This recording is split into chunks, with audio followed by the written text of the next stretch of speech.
Maglev trains take advantage of a physics principle that says two like magnetic poles will repel each other. For instance, the north pole of one magnet and the north pole of another magnet pointed at each other will push away from each other. But if we put a south magnetic pole and a north one together, they will attract.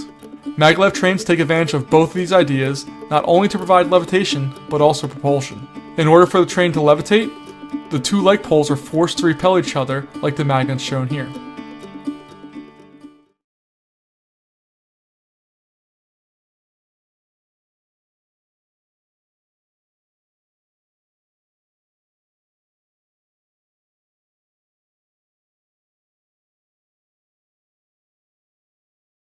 To provide propulsion, the train is outfitted with a north and south pole magnets along the sides. The track also has north and south pole magnets whose poles can be switched quickly. As the poles are switched, the train is attracted to and then repelled by the same magnet.